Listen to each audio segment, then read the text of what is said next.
Are we on the air? And we're back. This is Third Coast Radio. This is your man Kamikaze the Kingmaker. I'm in the building with two of the three cool kids. Keller and Renee is out on assignment again. Being famous. Yeah. Or whatever the case. I don't know. I never know what y'all gonna do till we show up. Till we get in here. When we pull in, I never know what's happening. DJ Job is in the building. We got Ariel in the building. Of course, we appreciate y'all for sticking in with us as promised. At the top of the show, we do have a guest in the studio today. Right. Very honored to have this gentleman in the studio with us. We're going to talk to him for a bit. He sent us music that we have played here before. He's got a new one. We're going to talk about the inspiration behind these new records. I like to say, with a really strong anti-violence theme to it. So we're going to talk about those records. And we're going to talk about his history and where he comes from and his claim to fame, man. So we're gonna get into all of that in 1 second. But ladies and gentlemen, introducing to some of y'all and reintroducing to a few others, man. Humdinga is in the building. Yeah. Humdinga is in the building. What's going on, brother? Everything is good. Everything is good. We appreciate you for being here, man. Of course, ran into you a couple of days ago. Happened to just, we cross paths as we do. Every now and then, and we had just gotten your new record in. I was like, hey man, we need to get you in on the show. We've had a few icons on the show up to this point, man, so having you in here, of course, is a definite honor and a feather in our cap, man, so we appreciate it. I give thanks and praises, man. Glad to be here. I listen to the shows. It's become one of my favorite shows, We appreciate it. Thank you. No doubt. Yeah. I'm in here where it happens, Yeah, this is where the magic happens. Yeah, Studio A. yeah. This is Studio A, by the way. When you leave it, it's Studio A. Okay. Yeah, so that you know that. But yeah. So for those people who might not be privy to your history, we're gonna talk about that in a little bit. Talk about what you're doing right now, but introduce yourself to the world, man, and tell them who you are and your claim to fame and what your role is as a part of Mississippi hip hop history. Peace and blessings to each and every one listening. This is Hugh Humdinga, also known as Humdinga for a lot of years. I have been in the hip-hop arena in Mississippi and Jackson from the mid-80s. Yeah. Junior high school, I'm a 70s baby, born in 1970. I'm going to go and put it out there. Yeah. And born into a musical family. My father's side, pretty much all of his 7 siblings played music. Hailing from Trinidad, West Indies, my father came to Mississippi on a scholarship to Tougaloo College, and he came with him his guitar experience. He played the guitar and the steel pan instrument, which is native to Trinidad and Tobago. And that was probably the first instrument that I learned to play, aside from maybe a trap set. So with that background of music, and my mother being from Mississippi, my roots were the gospel quartets, the Delta blues and all of that. So a rich musical experience, is what I had. And from the 80s, when hip hop hit the radio, and I was thinking yesterday, I think Run DMC's first album was the one that actually inspired me to start writing. Wanted to be an MC, When they came out, I wanted to look like them, dress like me and my partner, we had a little crew ethic and all that, but then we started writing, saying, yeah, this is what we want to do. So from that point, I was creating music, writing, and being that my father was a musician, so my father... So real quick, I was going to say, your father was a member of a very well-known group, man. Yeah, my father was a member of a group called the Composers, which was like almost a 10-piece band, and guitar players, drummers, horn. I think they had 2 drummers, horn players, and the lead singer was Willie Ray Norwood, who is the father of Brandy Norwood and Ray J Norwood, Brandy and Ray J. Mm-hmm. So along with, as well in that group was person we know well, Jesse Thompson. Mm-hmm. He was one of the background singers. And real quick story, the Jackson Music Awards that we know now actually came from the composers. It was their idea to have an annual event celebrating the younger groups, because at that time the composers were tearing it up all throughout Jackson, and they had a stint out in California. Matter of fact, Brandy and Ray J's mother, Sonia Norwood, is the one responsible for actually getting them out of the city, getting them out on the road to California. You know, and today that's what she does. She's the big manager, you know, the big boss. So they did that, and so the Jackson Music Awards was put together by the composers to celebrate younger groups. So they had this annual event. The groups come in and they play, and they give them, I think, cash prize and trophies and things like that. So years later down the line, we have when their group, the composers, disbanded. You know, they were all college students. Tulu College, Jackson State, and they were business. They were incorporated, so they had their own van, their own equipment, incorporated all this. But when they disbanded, as these college groups can do, as Kamikaze, I speak to our crew and all that. People go to separate ways. They come from different places and they going back home and go there.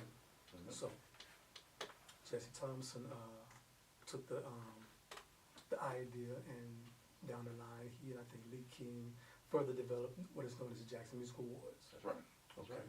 Yeah. That's right. Shouts out to those gentlemen. Jackson Music Awards is going to be coming up in about another month or so. The nominations 2 people that are nominated just came out. Yeah, we've had several other people nominated on this show, as a matter of fact. So shouts out to all of the nominees and all of the categories, especially for those independent artists, man, that have been a part of this show and have interviewed on this show and freestyled on this show, man. So and radio personalities. yeah, and Jesse Thompson has been on the show actually as well, talking about this. So it might be that time to have him back on again. But you know, for you, Humdinga, you know, let's talk about the early days of you in hip hop, and we're gonna work our way up because you got a lot of story and a lot of history that we can talk about today. But you know, talk a little bit about the history of you as an MC and how things advanced for you, and you know how the Ragabumpkins came about, and you know what happened with that group, you know, going forward, and all of the good stuff, man, that our listeners might not be privy to. Yeah. So, and again, speaking about my father, being a musician, I was in a house where I had access to drums, a 16-channel mixer, guitars, bass, pretty much any instrument you can think of. So, and with that, my uncle, who's also came from Trinidad, he did go to school. My father's brother, he's in music also. He's an excellent bass player, guitar player. My uncle came upon a 4-track recorder, Tascam 4-track recorder. That became my baby. Once I learned how to work that thing, you know, I was making beats all day, every day. My mom come home from work. I'm probably supposed to be doing some homework. She come in, I'm in the den in there, you know, making music, making beats. So I started doing it for myself, and I say around junior high, I was getting ready into, I think, Chastain, and got a partner by the name of Tony B. They are from my neighborhood, from the north side of Jackson. So Tony B, who we know now is Asiatic Black, we used to call him Black. Jay. He was Jay then. Albert Smith, DJ Hands. All of us were from the same area. The hip hop hit strong. They were a lot of Jay and them, of course, it was the DJing, turntables. We were doing house parties. One day we were on the phone, a 3-way call. Back then we used to have this thing on the phone. I don't know if people know about these days, but it's called 3-way call. You get on the call somebody, the other person call somebody. So Tony B was on the call. I'm talking to him, and he was saying, "You need to give this guy that do the beatbox. This guy, I don't know. I think his name was Fat at the time. That was his family name. So my partner, rest in peace, Fat Daddy. So he said, yeah, you need to give this guy, you know, he a beatbox. So we linked up, got together, started making music, both writing together. So this is Chastain. junior high, rewriting. And the deal back then was ballad. We out on the in front of school before the bell rings and all that, rhyming, battling whoever's on the yard. Then we may get in the car, go somewhere else, battle somebody. Well, I said get in the car. That was later on in high school. Get in the car, go battle somebody from the west side, from Rowan, from Blackburn, wherever it was. Yeah. So yeah, making rhymes, making beats, making music, recording them a 4-track, to ended up being having relationships with other people who own studios, older people who had studios. Vince Grizel was a guy who I'm talking around 1980, 88, 89. Ran into him somehow, heard what we were doing, got into his studio. Quick little tidbit. Made a recording. I guess this is one of our first probably big recordings. It's supposed to be big recordings. He said, "Yeah, we need a song. These guys come down here from wherever they came from. Some label guys. They want to have a song done to a version of Casey and the Sunshine Band. That's the way. Made the song in this guy's studio. 2:00 in the morning. Come out the studio, and long story short, this was supposed to be our record, and it ended up being recorded by another guy from New York. Ox Level. Ox Love. Guy Yeah. came down from New York, to go to Jackson State, and the deal was we didn't sign the contract, and my dad, this is gonna go back to my father, I'm gonna tell you about 2 contracts. Didn't sign that contract, so basically, and I was a little salty, but when I think about it, I guess it was his idea, the executive producer's idea, but I actually put it together. So he knew the business. So basically, he knew that this is my song, and I can do something with it. So got another person to do it, record it, and it ended up being on GMI. Would have been my first record to be on the radio. But back before then, our whole little crew had a little thing going with 90.1, when 90.1 was over Tubu. So this is really one of the first times that rap music was being played in Jackson on the radio. 99 Gems wasn't doing it. There wasn't the other stations that we have now. So I'm talking like 87, 88. I think we were still in high school. Yeah. So what we're gonna do, cause it's a lot of story, man. What we're gonna Yeah, do? yeah, We're gonna take a quick break. We're gonna play some music. We're gonna get back in here, man. We got Humdinga in the studio. When we get back, man, I want to talk, specifically about Ragabumpkins. Okay. And the crew. I want to talk about Unsigned Hype and the Source and how those things kind of open the gates for Mississippi hip hop. So, we got you in here. We're going to keep you around. You got a lot of stories. So, we got some time, all right? This is Third Coast Radio. We're going to be right back. And we're back. This is Third Coast Radio. It's your man, Kamikaze, the Kingmaker, man. If you're just joining us, man, we've got Mississippi hip hop royalty, one of the Mississippi OGs, man, of Mississippi hip hop in the building. Humdinga, representing Ragabumpkins, representing Stu Pastor always. We got him in the building.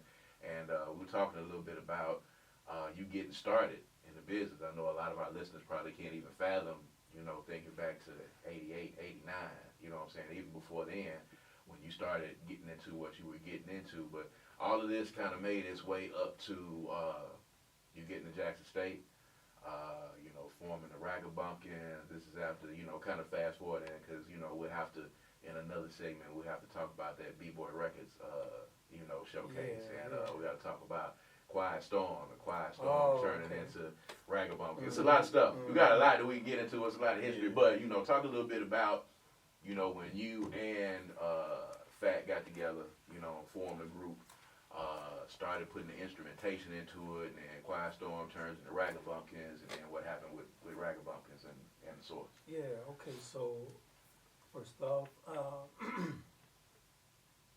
rest in peace to my partner, Fat Daddy. Yeah. So he and I say around my first year at Jackson State, we solidified kind of our brand, our unique take on what we were going to be doing. So we were sitting back listening. Of course, East Coast was hot, West Coast was bubbling. The South really didn't have a particular sound per se. but we wanted to hone. I mean, everybody doing the thing. Of course, we know Ghetto Boys. Everybody, we know the South. But we saying, how can we really stand out? So the idea was, musically, I was taking country sounds. So Ragga Bumpkins is the name we came up with, and Ragga, just kind of being a play on, well, kind of my roots being my father from Trinidad, kind of, reggae, ragga, the word kind of has its foundation there. But then bumpkins, people know country bumpkins. We're not going to be a country bumpkin, and I was going myself at the time, call myself Hugh the Funky Bumpkin for a minute. So anyway, brought the two words together, Ragga Bumpkins. It was a vibe.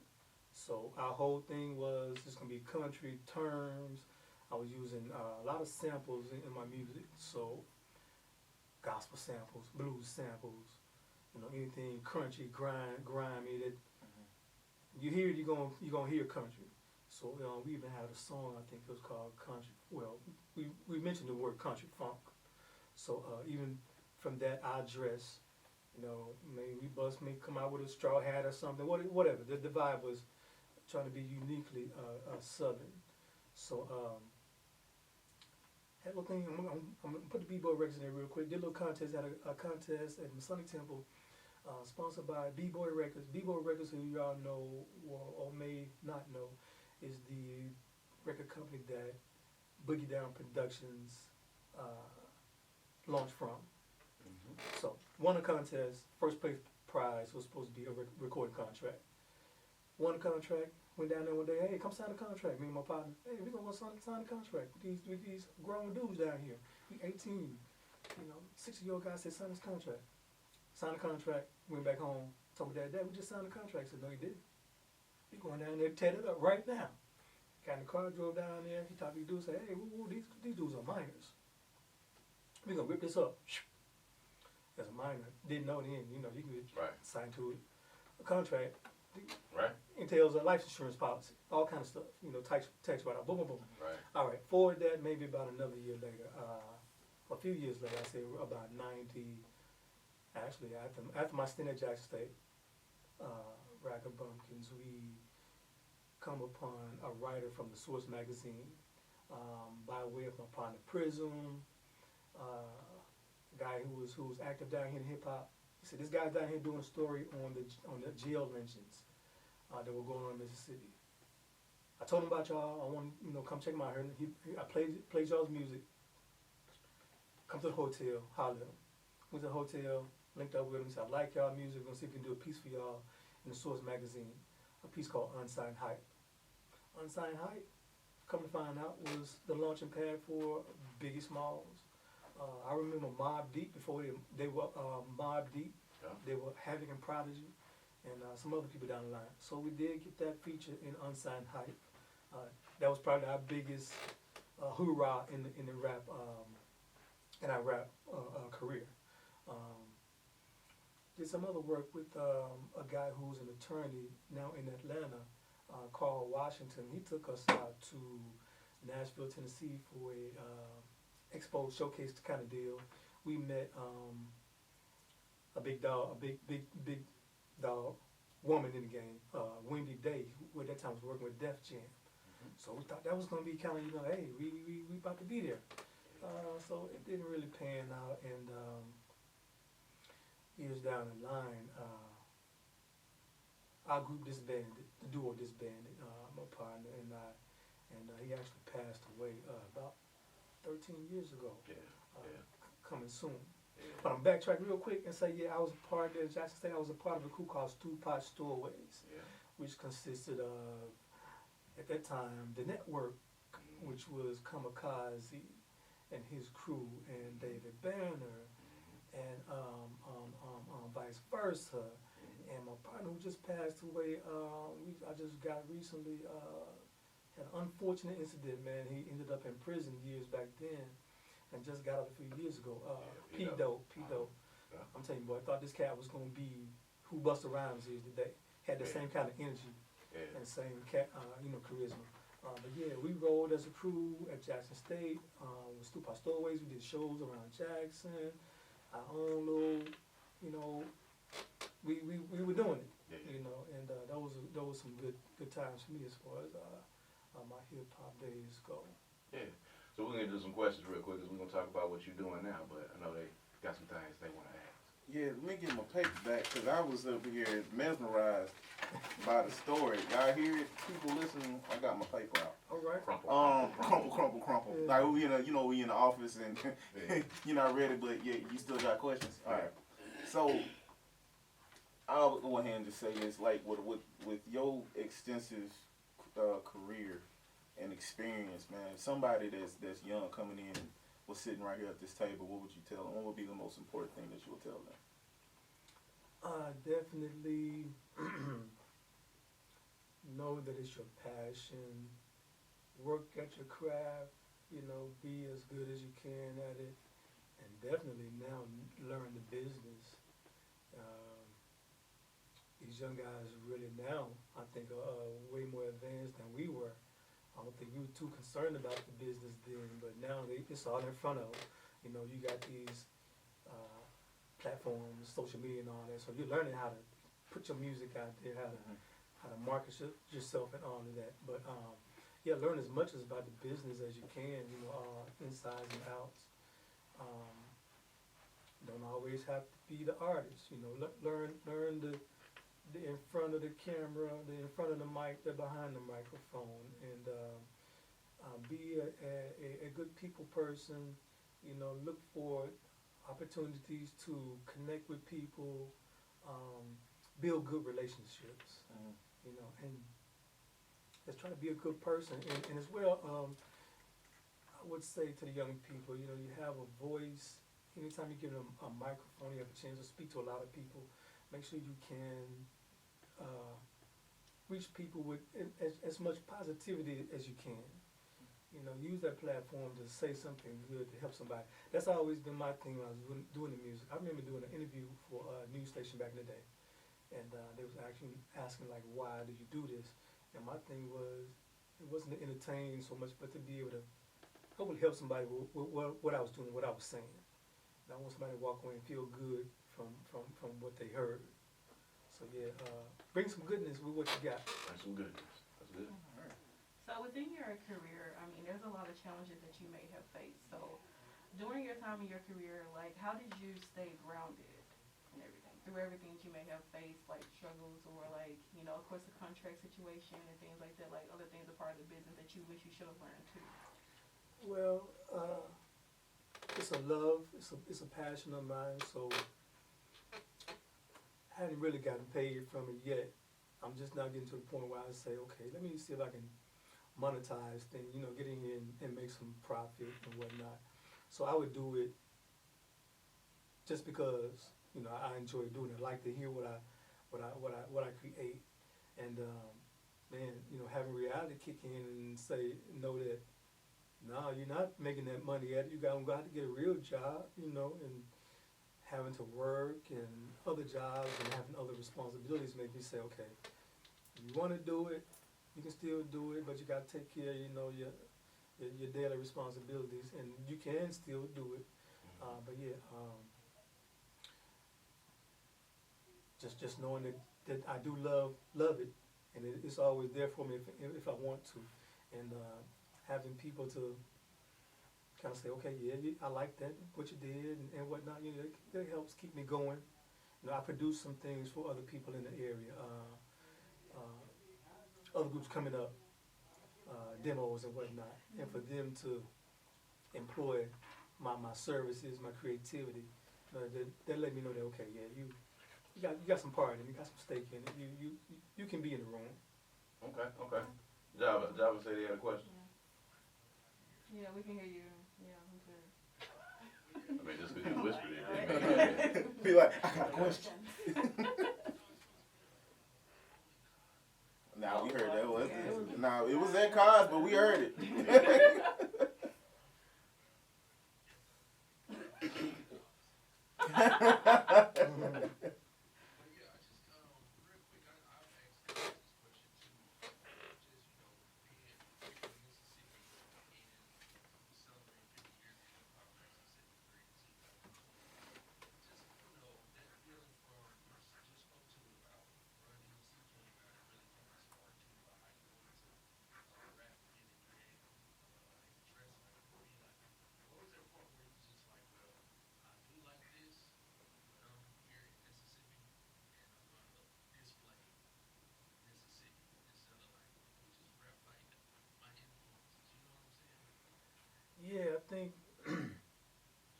wanted to make sure that I reached the people who I was potentially going to be in front of. So we were going to clubs, the UG Volcano back in the 90s. I was doing shows with Wildlife Society, Mississippi Mafia, what's the other guys? The Renegade. Renegade. Yeah. So we were in different places, different venues, and my thing was, so there were some things going on at that time. You know, we had our little gang activity in the 80s, and you know, drug selling and whatnot. I wanted to reach my people. I couldn't be up there with this other vision or other references, and my people not know where I'm coming from. So I'm like, I'm here from Mississippi. I'm here. I know this is. I love the sound of the blues and on all these things. I love these sounds that I grew up with. So I wanted to, and then to present that to the world. You know, let the world know that, yeah, you know, y'all doing y'all thing, but we got some vibe here that we feel strongly about. So I wanted to make that known that Mississippi got something to say. Yeah. That's right. So what we're gonna do, man? We're gonna take a quick break. We're gonna come back and we're gonna bring it full circle. So we're gonna talk about the new music. We talk about you know, creating now and your love of hip hop and you know the anti-gun stance you've taken in these records. We're gonna talk about it and talk about why that's the case. But we're gonna take a quick break, man. It's Third Coast Radio. We'll be right back. Back, this is Third Coast Radio, man. It's your man Kamikaze, the Kingmaker. If you have been tuned in today, you have had the opportunity, man, to be a part of a very special episode of Third Coast Radio. We always love having architects and OGs of Mississippi independent music and Mississippi hip hop history That's right. in the building.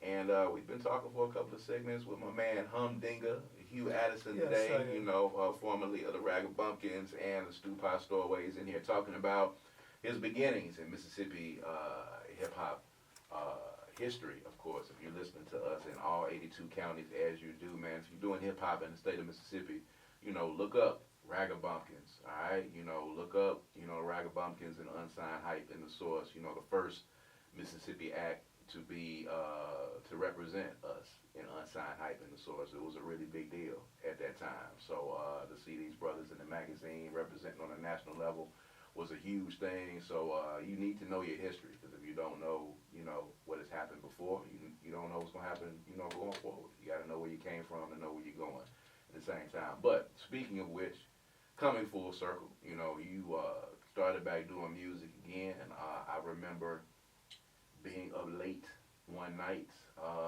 you know, on my time on a cable service, man, on the Jackson, the city's public access channel one night. It was about 2 or 3 in the morning, and I don't remember what I was doing at that time, but I was up, and the next thing you know, I look up and I see my man Humdinga on a video on public access at the time. And not only did he have one video, I think you had like 5 videos that you had rolled out. Like you had just shot some videos, and I know, you were working at public access at the time too, so you was able to pull that trigger. So I watched the Humdinga block at about 2:30 in the morning, the videos where he was like, you know, I got these songs and I'm shooting these videos, and guess what? Y'all finna watch them. I saw, look, bro told me hey, bro, I was in the hotel about 3 o'clock in the morning, man, I saw you. There you go. Yeah, there it is. So you started doing music now, and now we've already played one of the singles. You have a brand new single that's dropping, man. Tell everybody the name of that single, and just talk about the inspiration behind it, man, and why, you know, a lot of the music that you've been doing lately now, you know what I'm saying, that this phase in the game is geared towards having, you know, a stronger message and a stronger anti-violence message. The new single is Guns Don't Make a Man. Man-made guns don't make a man. You don't have to use a weapon just because you can. Before you pull the trigger, figure out the bigger plan. Man-made guns don't make a man, all right? So that's it. It's trying to tell these young people, man, guns don't make a man. And even some of these older people, Oh yeah. You know, it's man, bruh. So you want to know why I did it? I mean, even before I see what I see now, I'm gonna tell you what I see now. I'm gonna go back, but just look, watch, listen to the news every other night. All these people shot, not just here in Jackson, but all across the country. But mainly for my, you know, for my people here, my folks here. Yeah. You know, so trying to do something to help this situation, trying to help change the mindset. Man, you know, I don't know if y'all frequent the convenience stores like I do, but back in the day, like I said, back in the day, you know, we had a little gang situation, and somebody say, "Pop, I'm gonna pop the trunk." You got time to get away if that don't involve you. They say somebody about to pop the trunk. All y'all got time to really run and be gone. Mm-hmm. Nowadays, these dudes is getting out the car with the gun under their armpit. Not just 9mm. Oh yeah. You know, the Yeah. choppers, the Full ASR, assault full assault rifles. rifles. Yeah, modified. You know, some of them try to tuck them big old 3 feet long things in their pants going into the store. So now you have no chance, you know. And they got looks on their faces like, who want it? And if you're carrying it like that, you know, something, anything could happen. I said you could drop the gun, or whatever. So we just in some real dangerous times right now that a lot of these young people feel like, you know, it's okay to just walk around with a gun, and you know, be really ready to use it at any given moment. You know, it could be for who they think it's for, and of course we know innocent bystanders could fall victim to Absolutely. what's going on. So Absolutely. just a a dire situation, man. You know, I just had to address it. So that's what I do these days, man. I for the last few years, I tell people I've been writing for like last 3 or 4 years. I just kind of post up somewhere and observe. Mm-hmm. You know, so a lot of the subject matter to the music that you're gonna hear forthcoming is me observing situations that I want to address with some kind of solution, Right. or at least give some insight. You know, with this man, Guns Don't Make a Man song. So this is my second version of that idea. I did one in 2007 that you mentioned, Kamikaze. You saw the video block. Mm-hmm. The first one was Put the Guns Down, and I did a video block of about 5 videos. So working at the station, when I had some free time, I'd get a camera. We were downtown at the time. I'd get the camera, go up on the rooftop or the parking garage, shoot some footage. Mm-hmm. Where, you know, whenever I had a chance, go shoot some footage. So I had this music I was doing. So I put these videos together, and like you said, I got these videos. Y'all gonna see it. Y'all gonna hear it. Oh, ain't no doubt. Yeah. So Put the Guns Down was that version, and now years later, you know, kind of ashamed to say that I have to do another one. But this time around, I really didn't push that one like I have the mindset to now. So now I'm learning about this internet game. You know, how to put the music out there on the platforms. Didn't know that then. I just Right. I burned CDs. Oh yeah. And I handed them out, sold some, and I got some people to this day, man. Like when I was staying in addition on the west side, Mm-hmm. man, I need that old Humdinga CD. You still got it? I said, yeah, I still got it. I'm gonna get it to you. And I had that happen about a month or so ago. Right. Right. So the new stuff, man, I got a whole new mindset, and I'm doing an album full of songs, and I also got another project that I'm not gonna reveal yet, but it's gonna kind of get me into a different lane, still with the hip hop, still trying to, you know, get these good messages out there. I'm trying to deal with the young ones as they come up. Mm-hmm. You know, even though this is not their music, this is not their vibe. You know, I played for a guy say, "Yeah, you kind of old school." I didn't think I was old school, but you know, think about it, you yeah, are. No old doubt. school, yeah. Definitely not the cadence that they doing, you know. But I'm trying to hit these. I like to do the music that you can put in the house and everybody in the house can listen to Yeah. with no problem. Yeah. From the 1-year-old to the 91-year-old, you ain't gonna hear no cursing. I think in my whole career I did 2 curse words in 2 separate songs. 2 that I can think of. Mm-hmm. So, you know, I don't consciously not do it, like have to force myself not to do it. I can just write without doing that. You know, you can communicate. And that's another thing when let these young people know, you know, get a good grasp of the English language. because it is the language that you're dealing with. So learn how to communicate with people. I think a lot of these young people's problem too is they don't know how to communicate effectively, with somebody.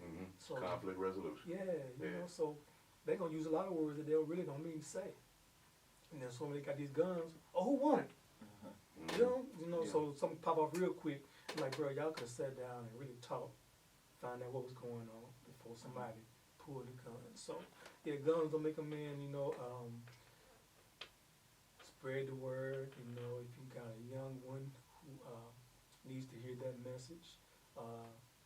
The music is available now. I don't know if we get into that yet. It's available on the platforms where you buy music, Spotify, Apple Music, SoundCloud, Deezer.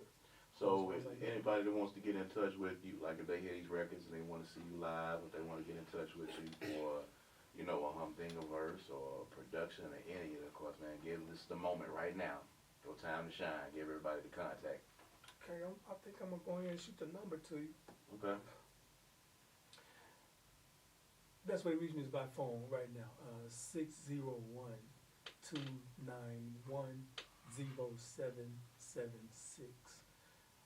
That's Hugh Humdinga. You can call me Hugh, you can call me Humdinga. If you don't reach me, please leave a voicemail because I get a lot of strange caller ID calls from different places.